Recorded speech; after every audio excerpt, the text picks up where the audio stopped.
నమస్కారం, వార్తలకు స్వాగతం. ఈనాటి ముఖ్యాంశాలు.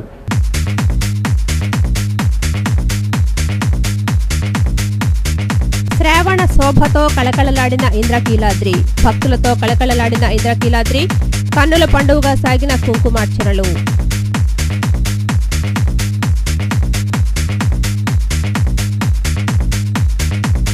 ఎన్టీఆర్ హెల్త్ యూనివర్సిటీలో ప్రశాంతంగా ప్రారంభమైన మెడికల్ కౌన్సిలింగ్, ప్రథమ ర్యాంకర్ పవన్ కు తొలి సీటు కేటాయించిన వీసీ ఐవీరావు.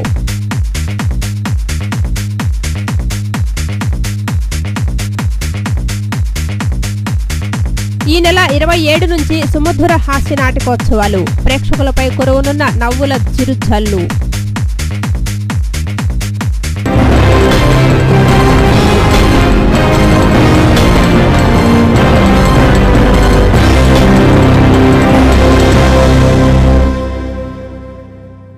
ఇంద్రకీలాద్రి శ్రావణ శోభతో అలరారింది. శ్రావణ మాసంలో అమ్మవారికి ప్రీతికరమైన శుక్రవారం కావడంతో భక్తులు విశేష సంఖ్యలో తరలివచ్చారు. భక్తుల రద్దీ దృష్ట్యా దేవస్థాన అధికారులు విస్తృత ఏర్పాట్లు చేశారు. కాగా కోటి కుంకుమార్చన నేటితో ముగియనుండడంతో పాటు శ్రావణ శుక్రవారం కూడా కలిసి రావడంతో వందలాది మంది దంపతులు కుంకుమార్చన నిర్వహించారు. ఇంద్రకీలాద్రిపై వేంచేసి ఉన్న శ్రీ కనకదుర్గమ్మవారి సన్నిధి భక్తజనంతో కళకళలాడింది. అమ్మవారిని దర్శించుకునేందుకు నగరం నుంచే కాక రాష్ట్రం నలుమూలల నుంచి తరలివచ్చిన భక్తజనంతో ఇంద్రకీలాద్రి పోటెత్తింది. వేకువ జాము నుంచే ఆరంభమైన భక్తుల రాక కొనసాగుతోంది. క్యూలైన్లన్నీ భక్తజనంతో కిటకిటలాడాయి. కోటి కుంకుమార్చనలు నేటితో ముగియటంతో పాటు శ్రావణ శుక్రవారం కూడా కలిసి రావడంతో వందలాది మంది దంపతులు అమ్మవారి ప్రీత్యర్థం కోటి కుంకుమార్చనలు నిర్వహించారు.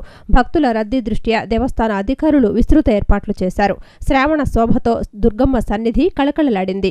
ఈ సందర్భంగా దేవస్థాన ఈవో ఎం రఘునాథ్, ఆలయ వైదిక పర్యవేక్షకులు విష్ణుభొట్ల శివప్రసాద్ శర్మ మాట్లాడుతూ శ్రావణ శుక్రవారం సందర్భంగా అమ్మవారికి విశేష సంఖ్యలో భక్తులు కుంకుమార్చనలు నిర్వహించారన్నారు. శ్రావణ శుక్రవారం రోజున అమ్మవారిని వరదాయిని వరలక్ష్మీదేవిగా అలంకరిస్తారని వారు వివరించారు. శ్రావణ మాసంలో అమ్మవారి ప్రీత్యర్థం కుంకుమార్చనలు నిర్వహించిన వారికి సకల సౌభాగ్యాలు సమకూరుతాయని వారు వివరించారు. ప్రారంభమైంది. ఈరోజు శ్రావణ శుక్రవారం మొదటి శుక్రవారం అయింది. ఈ సంవత్సరం విశేషించి ఈ శ్రావణ మాసం ప్రారంభ రోజున చివరి రోజున కూడాను శుక్రవారాలు రావడం విశేషమైనటువంటిది. అటువంటిది ఈ 5 శుక్రవారాలు వచ్చినాయి. పౌర్ణమికి ముందర వచ్చేటటువంటి యొక్క శుక్రవారం వరలక్ష్మి వ్రత శుక్రవారము. ఈ శుక్రవారాల్లో గనక మనం ఆ అమ్మవారిని గనక అర్చించి ఆరాధిస్తే ముఖ్యంగా స్త్రీలకి వచ్చే వారం శ్రావణ శుక్రవారం వస్తుందండి. ఆ రోజున మేము మామూలు జనరల్గా 10-10:30 దగ్గర నుంచి ఇంట్లో వ్రతాలు అవి చేసుకుని వస్తారని చెప్పి అప్పటి నుంచి భక్తులకి సౌకర్యవంతమైన దర్శనం అయ్యేటట్టు మేము అన్ని ఏర్పాట్లు చేసాం. ఇంకా వారం రోజులు ఉంది కాబట్టి ఈ వారం రోజుల్లో ఇంకా విస్తృతమైన ఏర్పాట్లు చేస్తాం. ఎటువంటి కాగా శ్రావణ మాసంలో అమ్మవారికి ప్రీతిపాత్రమైన తొలి శుక్రవారం కావటంతో మహిళలు భక్తి శ్రద్ధలతో లక్ష్మీ పూజలు ఆచరించారు. అమ్మవారిని సంప్రదాయబద్ధంగా అర్చించి పలు రకాల పిండి వంటలను నైవేద్యంగా సమర్పించారు. శ్రావణ మాసంలో లక్ష్మీ పూజలు నిర్వహించిన వారి ఇంట లక్ష్మీదేవి కొలువు తీరి సిరి సంపదలను ప్రసాదిస్తుందని భక్తుల నమ్మిక. నగరంలో అనేక మంది మహిళలు వేకువజామునే లక్ష్మీదేవికి ఆహ్వానం పలుకుతూ లక్ష్మీ పూజలు భక్తి ప్రపతులతో ఆచరించారు. ఎంబీబీఎస్ బీడీఎస్ కౌన్సిలింగ్ ఉదయం 9:30 ప్రారంభించినట్లు NTR health university vice chancellor ఐవీరావు తెలిపారు. ఎన్టీఆర్ హెల్త్ యూనివర్సిటీతో పాటు జేఎన్టీయూ, ఆంధ్ర, వెంకటేశ్వర యూనివర్సిటీలో ఒకేసారి కౌన్సిలింగ్ ప్రక్రియ ప్రారంభమైందని ఆయన పేర్కొన్నారు. ఎంసెట్ పరీక్షలో మొదటి ర్యాంకు సాధించిన పవన్ కుమార్ కు Osmania university unreserved seat కేటాయించామని I V Rao తెలిపారు. ఎన్టీఆర్ హెల్త్ యూనివర్సిటీలో ఎంబీబీఎస్, బీడీఎస్ కోర్సులలో ప్రవేశానికి నేటి ఉదయం కౌన్సిలింగ్ ప్రక్రియ ప్రారంభమైంది. కౌన్సిలింగ్ ప్రారంభించిన అనంతరం యూనివర్సిటీ వైస్ ఛాన్సలర్ ఐవీరావు మీడియాతో మాట్లాడుతూ ఎన్టీఆర్ యూనివర్సిటీతో పాటు జేఎన్టీయూ, ఆంధ్ర యూనివర్సిటీ, వెంకటేశ్వర యూనివర్సిటీలలో సమాంతరంగా కౌన్సిలింగ్ ప్రారంభించామని అన్నారు. ప్రవేశ పరీక్షలో మొదటి ర్యాంకు సాధించిన పవన్ కుమార్ అనే అభ్యర్థికి ఉస్మానియా యూనివర్సిటీలో అన్రిజర్వ్డ్ సీటు కేటాయించామని తెలిపారు. మధ్యాహ్నానికల్లా సుమారు 400 మంది విద్యార్థులకు, మధ్యాహ్నం నుంచి సాయంత్రం వరకు మరో 500 మంది విద్యార్థులకు కౌన్సిలింగ్ నిర్వహిస్తామని, మొదటి రోజు సుమారు 900 మంది విద్యార్థులకు కౌన్సిలింగ్ నిర్వహించనున్నామని ఐవీరావు పేర్కొన్నారు. పవన్ కుమార్ అనే వారు ఉస్మానియా మెడికల్ కాలేజీలో అన్రిజర్వ్డ్ కోటాలో సీట్ తీసుకోవడం జరిగింది. సో ఈ రోజంతా ఈ ప్రక్రియ జరుగుతూ ఉంటుంది. Before lunch I think 400 ranks వరకు పిలిచాము, తర్వాత 500 ఆఫ్టర్ లంచ్. మొత్తం 900 క్యాండిడేట్స్ ఇవాళ కౌన్సిలింగ్ చేయడం జరుగుతుంది. సుమధుర కళానికేతన్ 39వ వార్షికోత్సవాన్ని పురస్కరించుకుని ఈ నెల 27 నుంచి 17వ హాస్య నాటిక పోటీ నిర్వహిస్తున్నారు. 3 రోజుల పాటు జరిగే ఈ పోటీలలో పలు హాస్య నాటికలు ప్రదర్శించనున్నట్లు సుమధుర కళానికేతన్ ప్రతినిధి డాక్టర్ మురళీకృష్ణ తెలిపారు. గాంధీనగర్లో ఏర్పాటు చేసిన విలేకరుల సమావేశంలో సుమధుర కళానికేతన్ ప్రతినిధులు డాక్టర్ మురళీకృష్ణ, సామంతపూడి నరసరాజు మాట్లాడుతూ సుమధుర కళానికేతన్ 39వ వార్షికోత్సవాన్ని పురస్కరించుకుని నిర్వహిస్తున్న 17వ హాస్య నాటికల పోటీలను వివరించారు. సుమధుర కళానికేతన్ అధ్యక్షునిగా పనిచేసి మరణించిన అత్తేపల్లి సుబ్బరాజు స్మృత్యర్థం ఈ హాస్య నాటికల పోటీలు నిర్వహిస్తున్నట్లు తెలియజేశారు.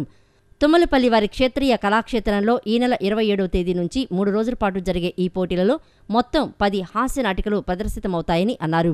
వీటిలో 2 ప్రత్యేక ప్రదర్శనలు ఉంటాయని వారు వివరించారు. ప్రతి ప్రదర్శనకు పారితోషికంతో పాటు ఉత్తమ ప్రదర్శనలు 3 ఎంపిక చేసి నగదు బహుమతులు ఇస్తామని వారు తెలియజేశారు. ఇంకా వ్యక్తిగత నగదు బహుమతులు కూడా ఉంటాయని వివరించారు. నగరంలోని హాస్య ప్రియులకు ఈ నాటకోత్సవాలు చక్కని వినోదాన్ని పంచగలవన్న విశ్వాసాన్ని వారు వ్యక్తం చేశారు. పోటీలు, హాస్యనాటిక పోటీలు నిర్వహించడం ఆంధ్ర రాష్ట్రంలోనే కాదు, దేశంలోనే ఇది మొట్టమొదటి ప్రయోగం. విజయవాడ నగరంలో అది సుమధుర కళానికేతన్ చేసింది. ప్రదర్శింపబడే ప్రతి నాటికి దర్శకుడికి, రచయితకి ప్రత్యేకంగా నగదు పారితోషికాలు ఇవ్వబడతాయి. చిలకలూరిపేట వారి నల్లకోడి తెల్లగుండు నాటిక, అలాగే జేపీ ఆర్ట్స్ హైదరాబాద్ వారి మంచినీళ్ళు నాటిక ప్రదర్శించబడతాయి. నాటిక కింద కళావర్షిణి హైదరాబాద్ వారి అనాపలింగాన్ స్కామ్ అనే నాటిక ప్రదర్శించబడుతుంది. విలేకరుల సమావేశంలో పలువురు సుమధుర కళానికేతన్ ప్రతినిధులు పాల్గొన్నారు. ప్రభుత్వం నుంచి కార్పొరేషన్కు రావాల్సిన నిధులను తేవడంలో స్థానిక నేతలు పూర్తిగా విఫలమయ్యారని సిపిఐ నాయకులు ధ్వజమెత్తారు. పాలకుల చేతగాని తరం కారణంగానే నేడు కార్పొరేషన్ అప్పులు కూరుకుపోయిందని వారు ఆరోపించారు. దీనికి నిరసనగా సిపిఐ పార్టీ ఆధ్వర్యంలో నగర వ్యాప్తంగా రిలే నిరాహార దీక్షలు చేపట్టారు. స్థానికంగా ఉన్న సమస్యలు పరిష్కరించాలని కోరుతూ సిపిఐ పార్టీ తలపెట్టిన రిలే దీక్షలు 6వ రోజుకు చేరుకున్నాయి. 17వ డివిజన్లో తలపెట్టిన దీక్షలను పురస్కరించుకుని ఆ పార్టీ నాయకులు చలసాని వెంకటరామారావు మీడియాతో మాట్లాడుతూ యూజీడీ పనుల పేరుతో నగరాన్ని గుంటలమయంగా మార్చివేశారని ఆవేదన వ్యక్తం చేశారు. నగర ప్రజలకు అవసరమైన కనీస మౌలిక సదుపాయాలైన త్రాగునీరు, ఇల్లు, పారిశుద్ధ్యం కల్పించడంలో అధికారులు, పాలకులు పూర్తిగా విఫలమయ్యారని ధ్వజమెత్తారు.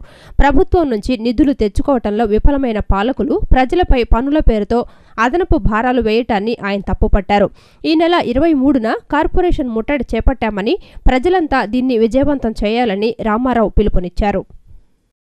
రాజ్యాంగంలో 74వ సవరణ చట్టం ప్రకారం దక్కాల్సినటువంటి నిధులను, విధులను అప్పచెప్పకుండా ఈ రోజుకి రాష్ట్ర ప్రభుత్వం కాలయాపన చేస్తూ మున్సిపాలిటీలనే, స్థానిక సంస్థల్ని నిర్వీర్యం చేసేటువంటి పరిస్థితులు మనం చూస్తున్నాం. దీనివల్ల స్థానికంగా అభివృద్ధి కుంటుపడిపోతుంది. ఒక పక్క ఆర్థికవేత్తలు, మరి జనాభా గణన చేసేటువంటి వారు 2030వ సంవత్సరం నాటికి 80% జనాభా పట్టణ ప్రాంతాలకి తరలి వస్తున్నారని చెప్పి పట్టణాలు విస్తరిస్తున్నాయని చెబుతుంటే మౌలిక సదుపాయాలు కల్పి